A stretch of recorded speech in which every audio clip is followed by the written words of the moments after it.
Queridos amigos y hermanos, muy buenas tardes. Estamos gustosos nuevamente de poder estar acompañándolos a través de esta conversación, estos comentarios en los cuales nos damos cita cada semana para compartir juntos lo que es el folleto de Escuela Sabática. En esta oportunidad ya con la lección 10 del libro de Efesios, lección 10, cónyuges juntos en la cruz. Tenemos la bendición de vernos como siempre, en forma estable con nuestros queridos amigos y panelistas. Entre ellos saludo a Daniel, espero que estés muy bien amigo. ¿Cómo estás? ¿Cómo ha estado tu semana? Muy bien, muchas gracias Luciano. Gracias a Dios, todo bien hasta el momento. Sin problema y agradecido de la oportunidad nuevamente de poder estar aquí conversando con ustedes el folleto. Así que Muy bien. muchas gracias por eso. Así es. También saludamos a nuestro amigo, panelista y teólogo, José Miguel. ¿Cómo estás, amigo? También estamos agradecidos al Señor porque nos permite esta instancia de reflexión bíblica, particularmente ya avanzando con Efesios. Y esta ocasión creo que no va a ser distinta, ¿no? Tenemos un tema bien interesante y desafiante también como cada tema anterior. Así es. Así es, José Miguel. Bueno, gusto saludarlos a ustedes, también a los que nos acompañan a través de este podcast. Y por supuesto, para comenzar de la mejor forma, en esta oportunidad pedirle a Daniel si nos puede dirigir en la primera oración para que comencemos de la mejor forma. Amén, por supuesto. Oremos. Padre bondadoso que estás en el cielo y aquí con nosotros, santificado y glorificado sea tu maravilloso nombre, Señor.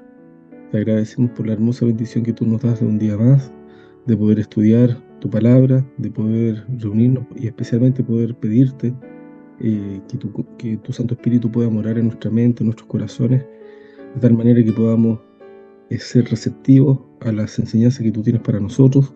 Rogamos, Señor, que tú puedas darnos la capacidad de mirar la profundidad de los tesoros que tú tienes para nosotros, y especialmente que lo que aquí podamos compartir y aprender sea también de provecho y beneficio para todos los que nos puedan escuchar. Rogamos una bendición para cada uno de ellos y cada uno de nosotros lo pedimos en tu santo nombre. Amén, Señor. Amén, amén. Muchas gracias, Daniel. Muy bien, exploremos juntos, conversemos en este programa de Conversando la Escuela Sabática sobre la lección 10, cónyuges juntos en la cruz. Y es que en esta sección ya acercándonos al final de este libro, de esta epístola de Pablo a los Efesios, nos encontramos con preciosos consejos en el ámbito matrimonial y que por supuesto siguen también como analogía de la realidad superior de la relación de Cristo con su iglesia, ¿cierto? Y que entrega por supuesto valiosas enseñanzas, consejos que podemos compartir ahora. Quizá es bueno ver cómo comienza el apóstol Pablo en esta sección, en esta sección que se invita a considerar de Efesios capítulo 5, ¿cierto? Del verso 21 al 33, con la frase, someteos unos a otros en el temor de Dios. Someteos. Interesante cómo comienza el hecho mismo que coloca como estándar, ¿cierto? Como estándar la consideración misma de Dios para este propósito de sometimiento. Al respecto, esta palabra clave que encontramos nosotros en esta película, esta sección de Efesios capítulo 5, verso 21 al 33, que es someteos, nos podemos hacer la siguiente pregunta. ¿Cuál es el principio relacionado a este término?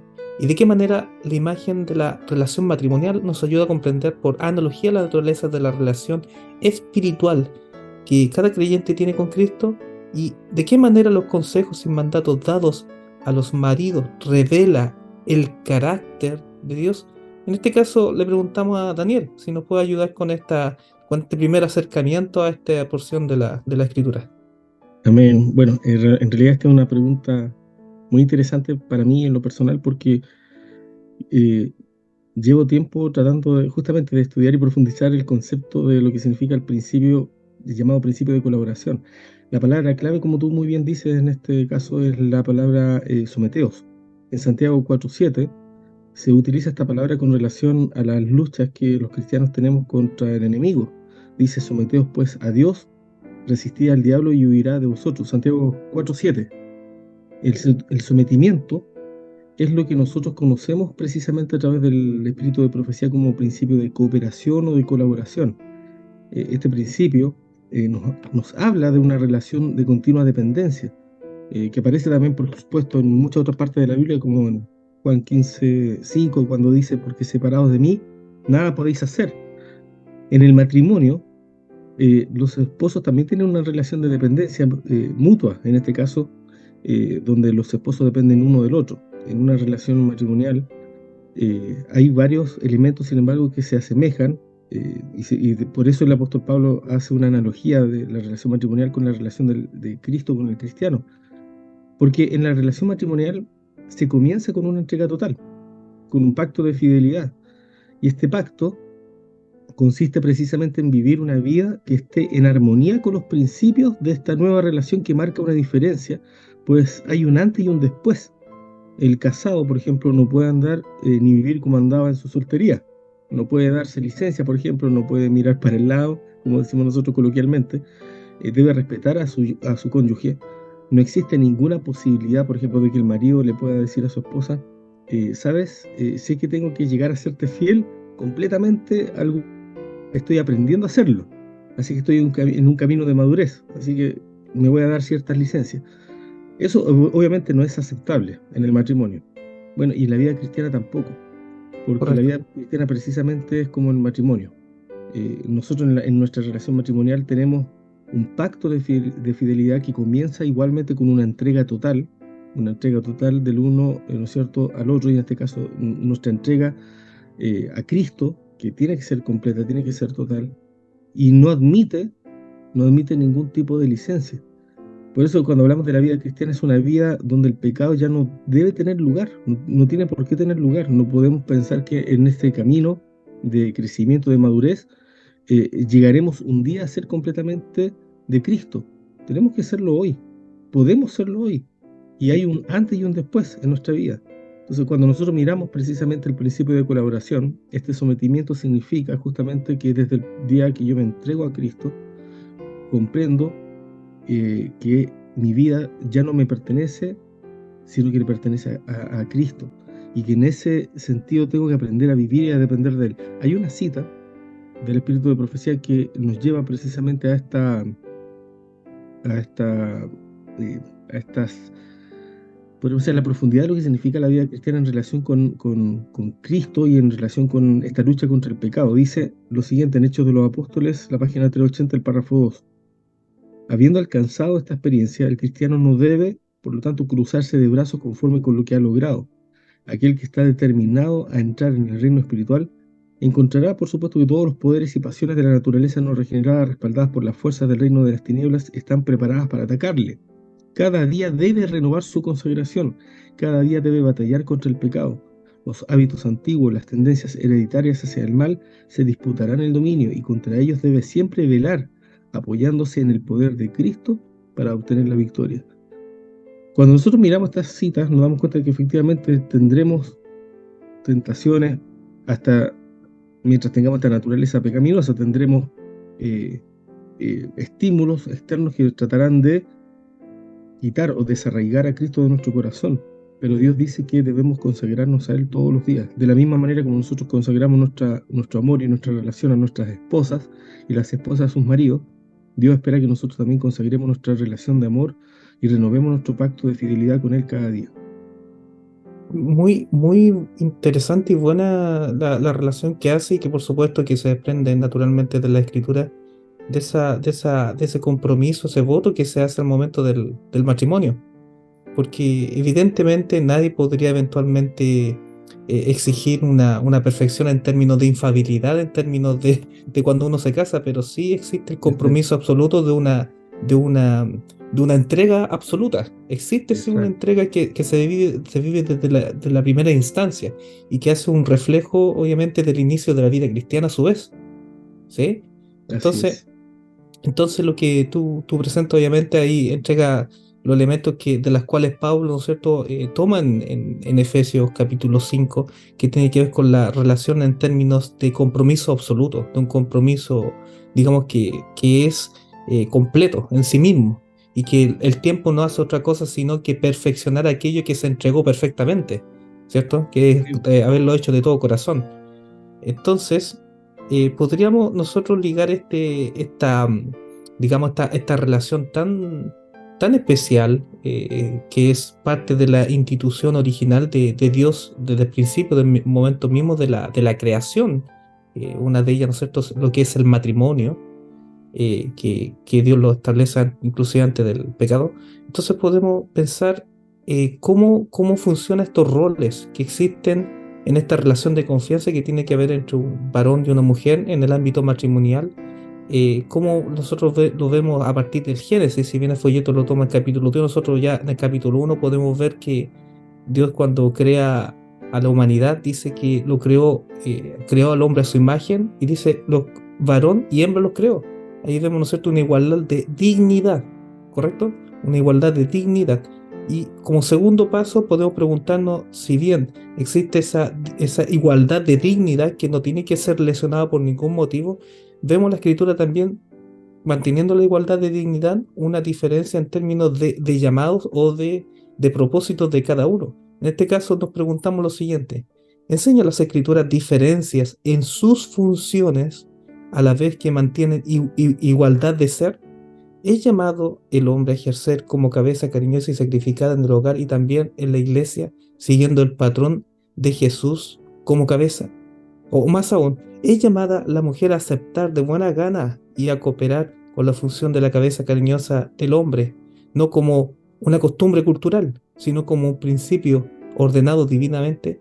A ver si José Miguel, por favor, si nos puede ayudar interiorizando un poquito más con respecto a este concepto de lo que son las funciones dentro del ámbito matrimonial y cómo se refleja también en el ámbito de la iglesia. Este es un tema, no podemos negar, controversial en todo ámbito, ¿no? No solamente dentro de los aspectos ideológicos contemporáneos y, bueno, y antiguos, sino también se ha introducido, ¿no?, esta controversia dentro de nuestras propias paredes de nuestras iglesias. Así que al tratar este tema no estamos hablando de que hay una unanimidad dentro de la iglesia con respecto, digamos, a lo que creemos que la Biblia lo ha expresado con claridad, pero acá entramos ya con temas de tipo de principios interpretativos que están detrás, ¿no? De ideas, de supuestos, de ideas previas que no necesariamente están ancladas en las escrituras. Como tú señalabas, Luciano, podemos afirmar a la luz de la escritura que los hombres y las mujeres son iguales ante Dios. Eso está claro, ¿no? Ambos fueron creados en la imagen de Dios, Génesis 1:27. Pero también ambos han sido redimidos por Jesucristo. O sea, en términos como de creación y en términos de redención, hay diferencia en esos aspectos, sin duda. Sin embargo, no debemos olvidar algo interesante, ¿no? Que las escrituras enseñan diferencias en lo que respecta a funciones, sin menoscabo, como lo vimos anteriormente, ¿no?, de tener una igualdad del ser. Es interesante que el hombre es llamado a ejercer como cabeza, ¿no? Como cabeza, pero siempre con amor y con sacrificio, tanto en el hogar como en la iglesia. Y el patrón, y acá obviamente está Efesios capítulo 5, versículo 21 a 25, y también está en 1 Corintios 11:3, el patrón es Jesús como cabeza, que es otro término también, ¿no? ¿Cómo se entiende cabeza? Cabeza acá tiene que ver con liderazgo, y no es liderazgo que tiene un liderazgo distinto en la casa, y bueno, lo vamos a ver posteriormente, ¿no? Y lo que tiene que ver, digamos, con respecto a la iglesia.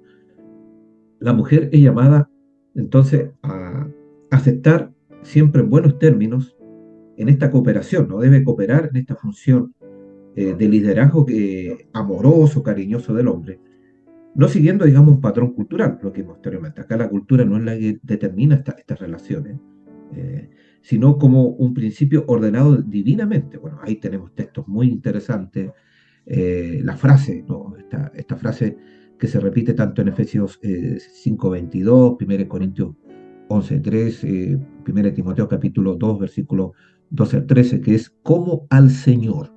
O sea, se invita nuevamente, ¿no? La relación, el respeto del liderazgo del esposo por parte de la esposa, tiene que ver, digamos, con un patrón divino en ese sentido, ¿no?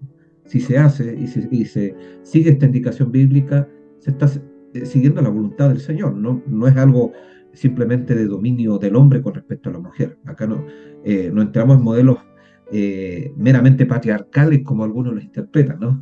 No tiene que ver con elementos patriarcales bajo ningún punto de vista, sino es un modelo divino que Dios ha diseñado y que se mantiene a pesar, digamos, de la caída. Al contrario, después de la caída esto se intensificó, ¿no?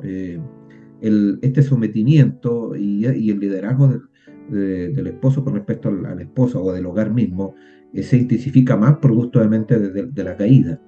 Pero esto, digamos, no significa ir o tratar indignamente o violentamente, digamos, en este caso el esposo con respecto a la esposa. Entonces, Dios ordenó esas distinciones como parte de su poder creador y deberían ser respetadas tanto en el hogar como en la iglesia. Y sabemos que esto está en tela de juicio actualmente, ¿no? Hay como un hiato, ¿no? Una división entre el liderazgo. Ya algunos asumen ya, asumamos que el hombre en este caso es el líder, pero en la iglesia ya no es tan así, ¿no? Hay como una diferencia, pero la escritura une obviamente ambos liderazgos. Uno puede ver también en Timoteo capítulo 2, versículo del 12 al capítulo 3, 7, que es vigente en la actualidad y no puede confinarse al antiguo Éfeso, ¿no? Por donde está el contexto de la epístola. Hay algunas declaraciones interesantes al respecto, ¿no? En Timoteo dice, no permito a la mujer enseñar ni ejercer dominio sobre el hombre. Es necesario que el obispo o el anciano sea irreprensible y bueno, y marido de una sola mujer. Pablo apoya su enseñanza con una apelación no, y es interesante acá, no a la cultura, sino a las escrituras y específicamente a la creación. ¿Y cuál es esa declaración? Porque Adán fue formado primero, después Eva.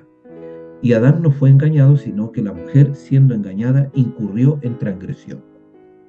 Entonces, acá se puede ver claramente una restricción del argumento de Pablo al pasado, situaciones limitadas actuales, y que no anula justamente la apelación a la escritura. Porque negarlo obviamente sería negar obviamente su propia autoridad como maestro. Ese es el contexto que uno puede ver, digamos, con respecto a la pregunta. Tiene muchas otras aristas, sin duda, pero creo que esta Claro. es la base y el fundamento, digamos, para responder justamente a esta pregunta que es controversial, sin duda, o a estas preguntas, mejor dicho. Claro, sin duda. Yo creo que vamos a retomar un momentito más lo que nos explicaba José Miguel, eh, porque dio elementos bastante claros con respecto al argumento, o el hilo de argumentación que utiliza el mismo apóstol Pablo. No utiliza argumentos, digamos, temporales del contexto propio, sino que se va a la misma creación y al contexto de lo ocurrido en el Edén, como para afirmar justamente aquello que se establece claramente en la escritura. Pero antes de eso, me gustaría que podamos hablar un poquito más con respecto a este tema de los roles, como lo menciona José Miguel, y cómo eso refleja en forma alegórica, ¿cierto?, la relación, como decíamos, superior entre Cristo y la Iglesia. Y es que, lastimosamente, en términos históricos, hemos visto que la triste historia del Antiguo Testamento es el intento, digamos, eh, poderoso, incluso hasta apasionado de parte de Dios, en el buen sentido, constante, lamentablemente infructuoso, de tratar con un pueblo que se manifestó en constante rebeldía, en constante infidelidad, como fue, ¿no es cierto?, en su momento el pueblo de Israel durante toda la historia. Entonces, la historia de la iglesia de Dios a través de los tiempos como figura de la esposa del marido no es una historia feliz.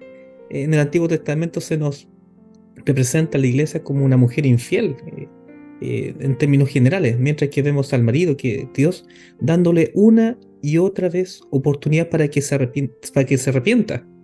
Es esta la imagen que muchos tienen de sí mismos como creyentes, que conforman un cuerpo de personas permanentemente infieles, la iglesia. ¿De qué manera podría cumplirse el propósito divino de santificarlas? Si nosotros vamos a Efesios capítulo 5, versos 26-27, es el paradigma que Dios quiere cumplir que Dios quiere cumplir con su iglesia.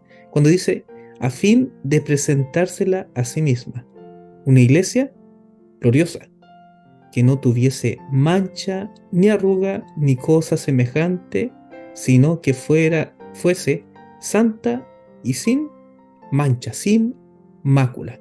Y que no se puede entender de otra forma que se está refiriendo a una limpieza completa a través de su sangre preciosa, ¿cierto? De todo pecado, de toda impureza. Daniel, ¿tú nos podrías ayudar para comprender mejor estas palabras de Pablo y que están en el centro mismo de esta perícopa y que presenta obviamente el propósito del Señor con su iglesia? Y mira, es interesante que en la Biblia se representa precisamente, como tú muy bien dices, la iglesia con el símbolo de una mujer. Y como bien sabemos, la mujer tiene en este sentido como símbolo dos posibilidades. O es una mujer pura y sin mancha, o vemos por otro lado la imagen de una mujer impura y corrupta. En el modelo divino, obviamente, para el matrimonio, este se representa a través de un vínculo sagrado que debiera llevar a los cónyuges a comprender la santidad de la relación que tenemos con Dios.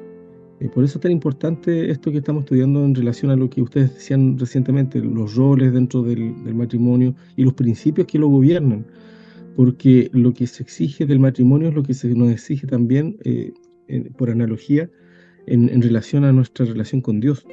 Eh, por ejemplo, se exige pureza en el caso de los cónyuges. Pureza, el elemento de la purificación está representado por este acto de purificación, de limpieza. Cuando dice, ¿no es cierto?, Efesios, lo que tú leías, Efesios 5, 26, 27, que el propósito de Dios es santificarla, ¿no es cierto?, es santificar a la iglesia a fin de presentársela a sí mismo, una iglesia gloriosa, que no tuviese mancha ni arruga ni cosas semejantes, sino que fuese santa y sin mancha. Imaginemos esto representado justamente en esta relación matrimonial también, donde efectivamente el esposo quiere una esposa que sea eh, pura, santa, en relación a los principios que van a gobernar precisamente su relación matrimonial. Si estamos hablando de un matrimonio cristiano, evidentemente nosotros esperamos matrimonios que estén de acuerdo a los principios del reino. En el matrimonio siempre va a primar, por supuesto, el amor a Dios por sobre todas las cosas y luego el respeto del uno al otro.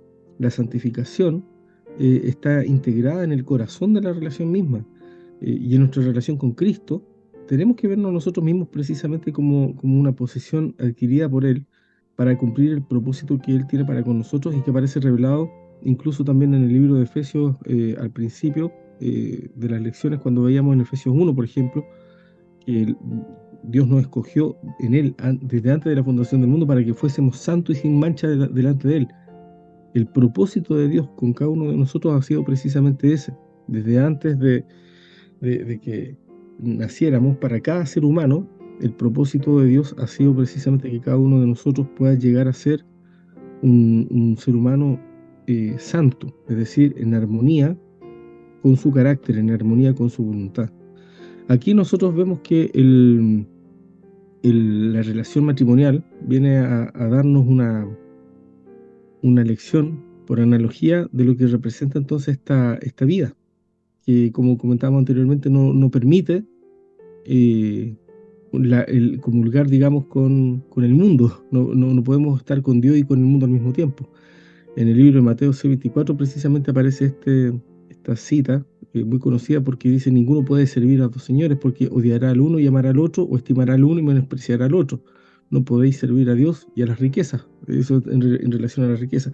Interesante que comentando este texto, el espíritu de profecía dice en Sermones Escogidos, el tomo 1, página 282, dice: si centran sus pensamientos en el mundo, ustedes se convertirán en mundanos.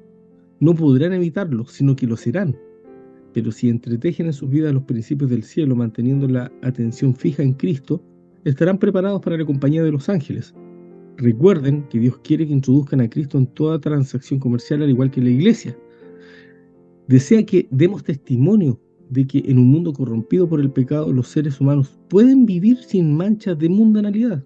Fíjense lo que interesante. Cuando nosotros pensamos en estas citas, nos damos cuenta de que en relación a la pregunta que tú planteabas, Luciano, si nosotros podemos vernos a nosotros mismos como esta iglesia, esta mujer infiel, y está permanentemente siendo perdonada sin que haya ningún cambio en su vida y donde mantiene, digamos, una conducta de infidelidad constante, eso indudablemente no va con el propósito divino y no va con la realidad de lo que Dios presenta en el Evangelio. Ninguna persona va a ser salva en sus pecados, sino que somos salvos de nuestros pecados precisamente porque Dios es quien nos da el poder de vivir una vida santa. Luego, la cita del Espíritu de Profecía continúa diciendo, dice, Dios quiere que mostremos que nos hemos colocado bajo el estandarte ensangrentado del príncipe Emanuel. No nos dice que la senda del cielo sea un camino sin obstáculos. Nos lleva a una posición elevada y nos muestra los poderes de las tinieblas que están alineados en orden de batalla contra nosotros. Sin embargo, Él nos enseña que hay más que hombres peleando del lado de la justicia. Confiad, dice, yo he vencido al mundo. Juan 16:33. Qué maravilloso ver que efectivamente nosotros no estamos solos. Dios está con nosotros. Y cuando peleamos esta batalla en el mundo por vivir una vida pura y una vida santa, indudablemente, aunque no estamos exentos de caer, Dios dice que no estamos solos y Él nos puede levantar de nuestra posición caída para poder retornar a la fidelidad a Él. Pero lo importante es que el enemigo es un enemigo vencido y tiene que ser vencido cada día en nuestras vidas. En nuestras relaciones matrimoniales hemos aplicado exactamente el mismo principio. Hay muchas amenazas contra el matrimonio, muchas amenazas contra las relaciones que nosotros podemos tener a nivel justamente marital. Pero ahí está Dios en medio, luchando con nosotros, precisamente para que podamos tener victorias que nos ayuden a entender cómo estos principios que se aplican a la vida marital, matrimonial, también son aplicables en nuestro diario vivir, en nuestra Amén. comunión con Dios. Amén. Súper claro lo que menciona Daniel.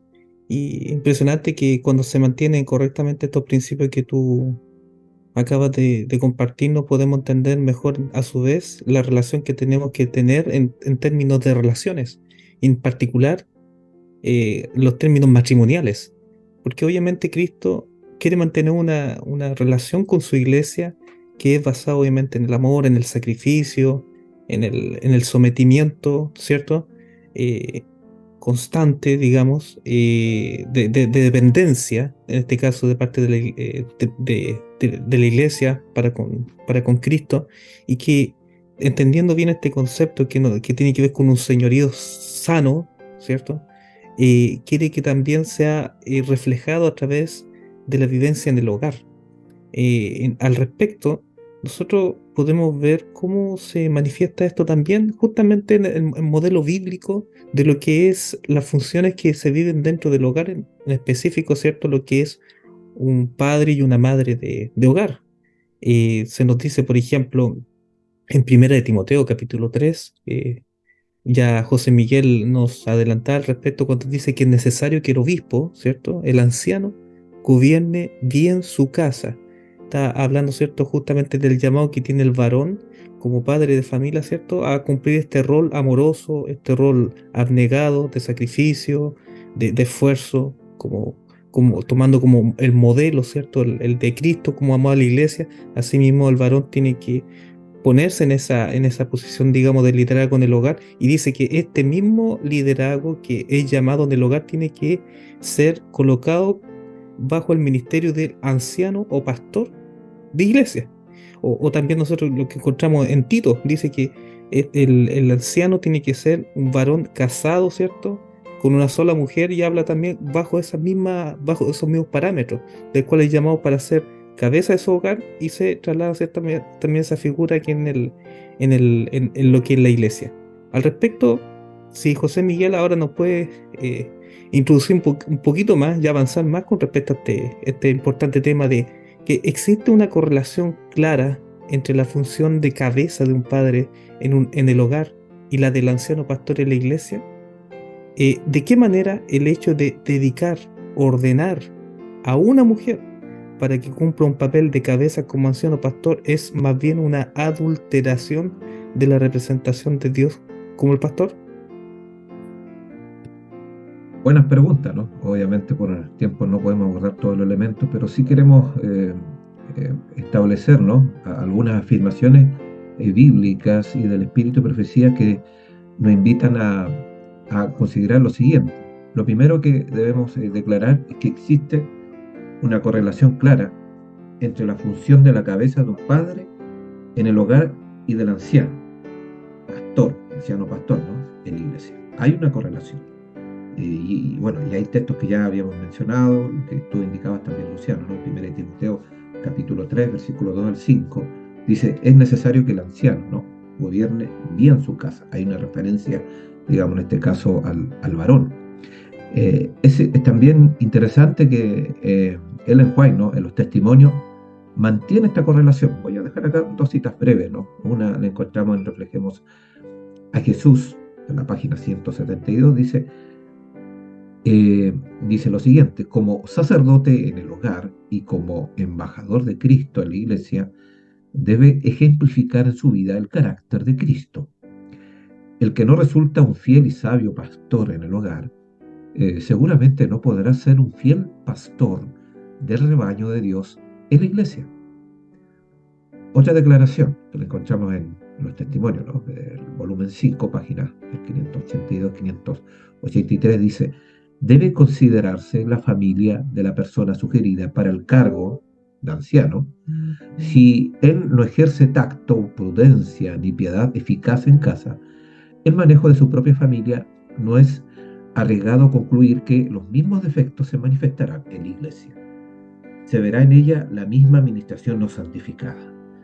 De lo anterior podemos decir que existe una correlación entonces entre la función de un anciano, pastor, como un padre espiritual de la familia de la fe, y la función de Dios como el padre de la familia humana.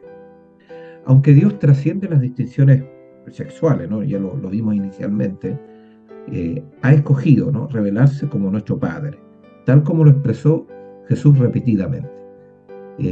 Aparentemente la razón es que la función de un padre en el hogar y la de un anciano, ¿no?, eso lo podemos ver en 1 Timoteo 5.1, ¿no?, la figura de un padre mayor, o el pastor en un hogar de la fe, como 1 Corintios 4.15, que está esa idea.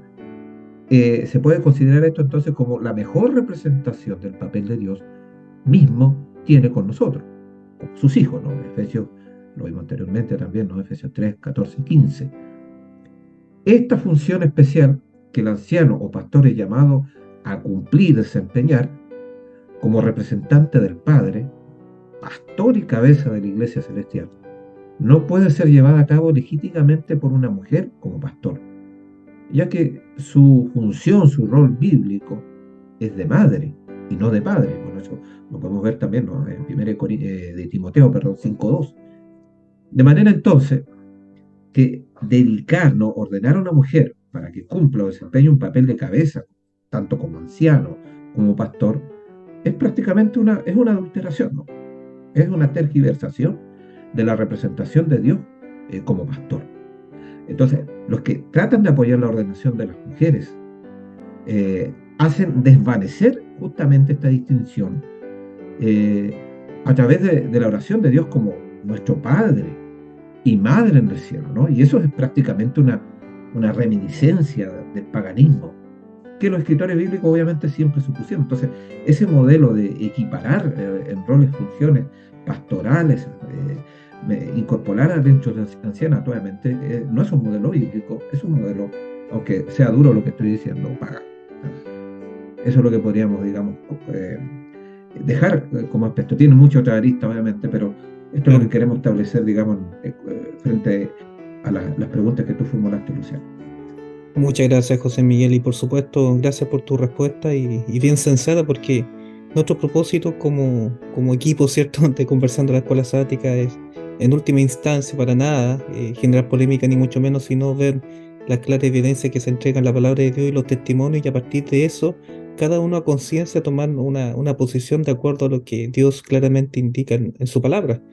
Y no más que eso, y que nuestra querida iglesia pueda, obviamente, cada día reflejar a partir del trabajo como lo establece el Señor, ir adelante con respecto al ministerio y mucho, digamos, necesidades que existen y que se puedan suplir de la mejor forma bajo el ministerio y bajo el paradigma que Dios estableció para su iglesia.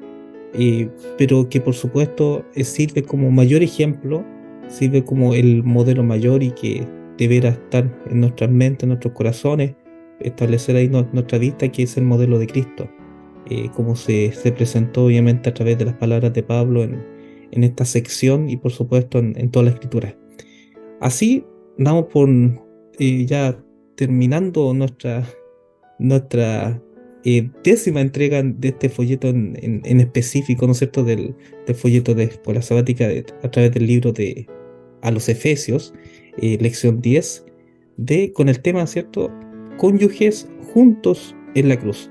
Agradecemos la compañía de cada uno y de nuestros panelistas que hoy día nos acompañaron nuevamente, ¿cierto?, José Miguel y Daniel, del cual nos despedimos y agradecemos infinitamente su compañía.